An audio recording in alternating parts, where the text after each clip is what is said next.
Hello and welcome back to Nadya's Identity Files. I am super duper excited because this is my first on-air live Skype interview ever.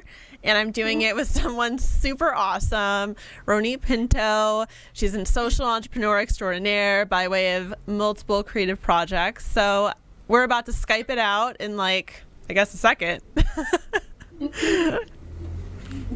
Hello, are we good? Hey, wow. This is so amazing. How does it feel to be my first ever Skype person? I'm honored. It's very exciting. Yay. And you said it was super duper hot right now over there, huh? Yeah, it got very humid and hot and kind of sticky. But then it cools off every 2 days, so it's okay. Wow. What about that? It looks kind of sunny. Nice. Oh my God, my parents said it was over 100 degrees in Maryland, so I feel so bad for them. They're probably seeking refuge in their house right now, blasting the AC. Oh. So I'm glad you're not getting 3-digit degrees yet. Hopefully not, anyway. No, thank God. So we have a lot to talk about, and as I was telling you, ultimately we just want to have a really chill conversation about everything that you're up to, which is a lot.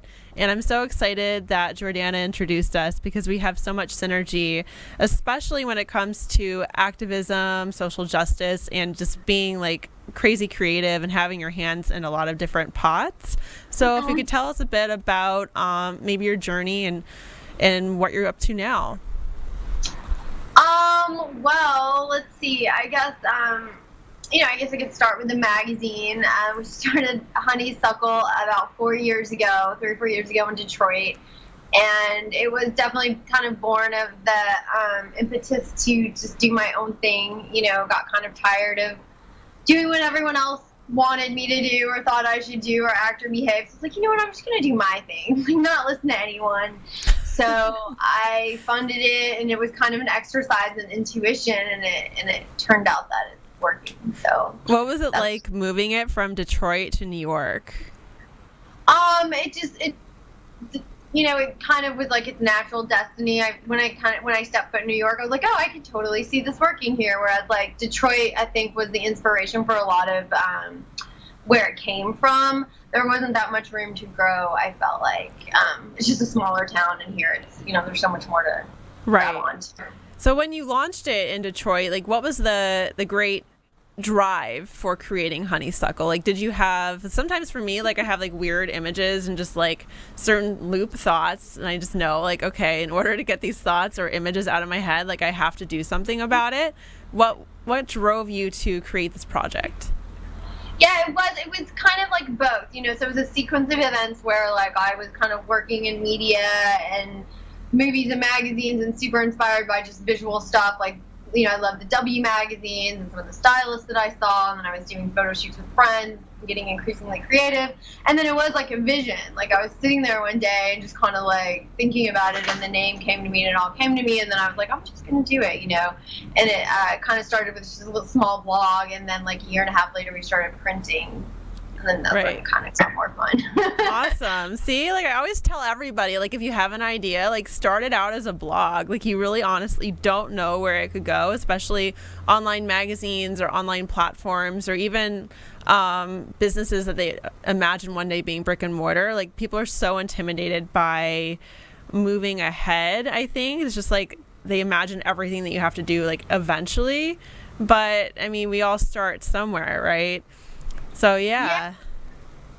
I think one of the funniest parts is actually I'm sure you've experienced this, when you have a vision, it's so you can kind of, you see it in its fruition already as the potential. So when you're showing other people, you're look how cool this is, and they just see this self-made Wix site. Really, you can see the whole thing. It still has a .wix. Yeah. Well, but then and then finally, years later, you're oh, I guess that's why they don't see what you see. It's funny. Right. You just have, that's the thing. It's as creatives, as entrepreneurs, it's our job to make them understand and see and connect with the vision. And speaking of connecting, and you connect a lot of your work, maybe consciously, maybe somewhat unconsciously, to social impact. Was that always your vision? No, I think that it was born more from a desire to create beauty and creativity and to see the things that I wanted to experience and feel, maybe didn't see enough or get enough in the world. So I was like, if I'm not getting it, then I can make it, and then I'll have that, and then, so beauty and creativity was more sort of the inspiration. Then through time, I think as I started talking to friends and people who were important to me, they just made sure that I knew and understood different perspectives and points of view, to where if you're like a media maker or content creator, you sort of see things, in reverse, and you do have a responsibility in that sense, I think, to represent different voices, different points of view. I mean, if you're going to put it out there, you should try to represent as many people as possible. And I think I'm an inclusive person anyway, so it's kind of natural. But not to jump around, but I do film too, so you just become kind of hyper aware, like, oh, my films only have white people, or they're only about this, and then you start to kind of like think about what you're representing and why. Right. Do you think that launching the magazine like kind of opened up like I guess a more journalistic way of looking at the world for you, kind of like investigative in a bit? Like what? Oddly, I actually started writing in Israel. I lived in Tel Aviv for 3 years, and during that time there was kind of a war going on. It was during the second. Okay, see, that's why I never did my birthright trip. Yeah. It's safer then it was safer than most people thought, But I definitely got much more of a global perspective then. I mean, you have like Ethiopian Jews, you have Arabs, you have like this whole international thing. And then coming back to America and seeing like their Anglo perspective on the situation over there, it was like totally like, oh, okay, really lots of times people don't know what's going on, Right. And then, so I'm guessing you're not a Zionist. No, I mean, I'm not a Zionist. I definitely love the country and like have roots there, but I want everyone to be happy. Right. I wish people would just get along. Like, I'm pro neutrality all the way for sure. Pro peace. So you also do a lot of film, and I think I really like when I look at your magazine and I see everything that's in the magazine and how it's curated, and like I can really feel like the film, like the cinematic influence. So tell me a bit about the production work that you're doing now. Yeah, film has been a huge part of it because I'm super visual. So I'd actually say it started maybe from fashion photography, and that's what got me into film. And I met my current boyfriend, Sam, on the first paid film set that I worked on in Detroit. And together we started making shorts almost immediately and experimenting with like Super 8 and 16 millimeter film. So we did like our own creative stuff, and now we have like a video production, and then we've always done stuff for Honeysuckle. So they kind of like merge and combine, music videos. I think, media in general, it's like so cross platform that it's kind of cool. You have an upcoming project that could relate, and I believe it relates to social impact because it's covering an issue that's under discussed. You want to talk about that? I think you know which one I'm talking about. If you want to share. Might interview some people I know for that. Well, I had started the conversation. We've been together for 7 years, and being in New York, everyone is just super liberal and open, and you have these super empowered women. And we were like, contemplating the notion of an open relationship, just examining marriage and conventional relationship and like examining whether people are happy or not. And then, we were so curious and interested to find, like, by talking to my girlfriends, like, how interested they were in exploring their femininity in, like, so many different facets that are so taboo or unaccepted in society. And we started to think, well, why is that, And we wrote this web series called Open that's, about open relationships, but kind of from a female perspective. One of the most interesting things was I was working with like a script sorceress, I call her, and at first she advised me, we didn't take this advice, but she said it has to come from the guy, like the guy has to suggest that it's an open, or people won't accept it, and we were like, no, not anymore. Right, and plus it's not always like a heterosexual situation. as in my case, I was in an open relationship with another woman, and it was, interracial, same-sex, open relationship. Like, I don't think it gets any more interesting. Well, yeah, it's pretty out there. Right. You want to talk more about it? Or? Hey, well, if you want flip the script, interview me, like, hey, you can like cut it up. Like, all right, like I did my interview with Nadya, and then we got like some of our open relationship content out of the interview. You go back and watch it and you like cut it up. No, for sure. Like as we were talking, like maybe I guess our last Skype call or like a little official Skype call, that it's for sure something that's under discussed. And that's why I believe in your work exploring this, although it might not always, or maybe it wasn't crossing your mind. Maybe you were just like, this is interesting. I want to explore this. I believe that that is a type of activism.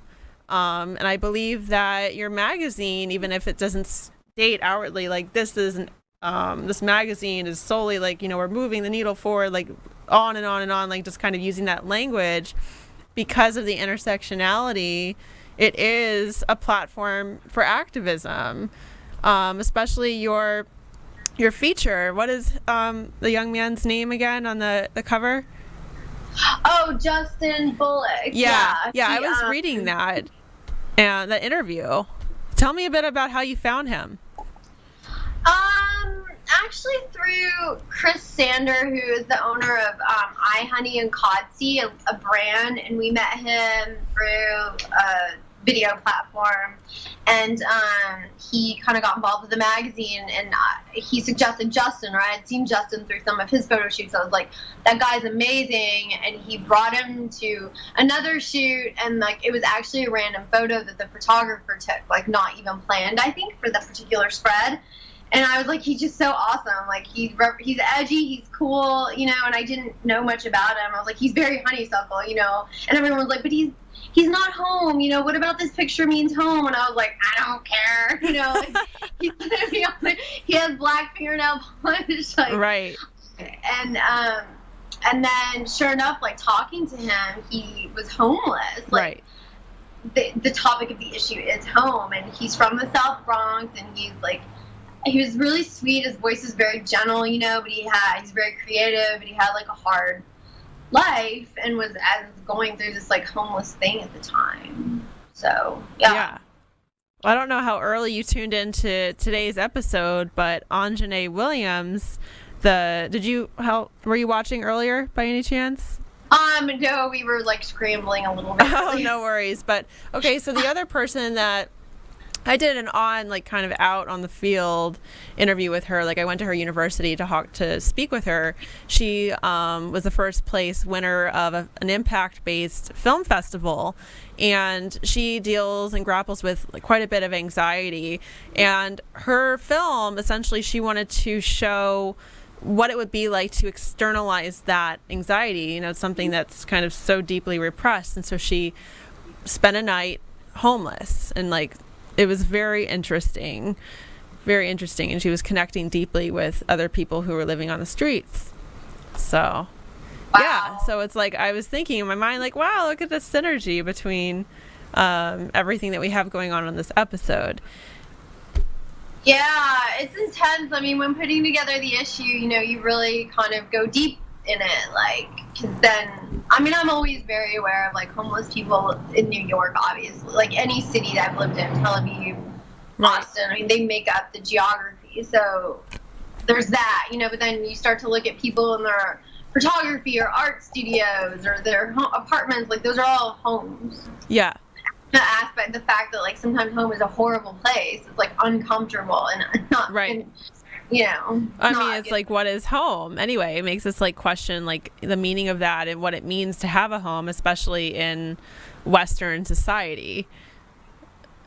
It's just we attribute and put so many, I guess, associations onto different words, and it really adds to a lot of pressure around them. So I think you've done a great job of exploring those concepts with this issue. Now we are running out of time, unfortunately. So I would like to ask you, to tell me how your work with the magazine, with your film production, or anything else it is that you're involved with has contributed to your identity. Oh, wow. Well, and, I guess, like, in a large way, I like the sum of the parts are greater than the whole. Is that how it goes? Yeah. So I feel like, for me, the sum of my parts are bigger than I am at any given moment. So it's fun for me to express myself in different aspects, because they're greater than I am. So I can just kind of reflect myself in these different things at any given moment. And that, to me, is kind of ideal freedom. That's like the ultimate experience I'd want to have in life. So I guess that is my identity, to be able to be just sort of like mirroring myself in different ways at different moments. Right. It's like we're prisms, like we're prismatic. We are multidimensional. So in a way, it's like your different projects are each reflecting a different facet of yourself that's ever evolving. Exactly. And then hopefully it'll keep going. I mean, who knows? When you're 60, you might garden or paint, or, it could be reflecting yourself in a new way. Right? So. When you're 60, you might like start doing skydiving or walking a tightrope. Who knows? Yeah. You just never know. Well, is there anything else that you would like the audience to know? Any other upcoming projects, how they can find you, how they can subscribe to the magazine, how they can get involved? Yeah, so our website is honeysucklemag.com. We've always got new content on there. And our next issue, Hers, which is all about women and the female, and, in tune with our exploration, like explorative form of other issues, and that comes out in July. So we'll be keeping everyone posted. Yay. Well, I'm super excited for that issue for more reasons than one. Yeah. Awesome. Well, thank you so much for your time, and I'm so glad that we didn't have any crazy tech issues. And if there's anything else that you want to shout out or add, now's the time. Otherwise, I'm going to bid you farewell and enjoy your afternoon. Thank you. Thanks for having us. I appreciate it. Absolutely. Talk soon. Okay, Thank you. Nadya. Bye. Bye.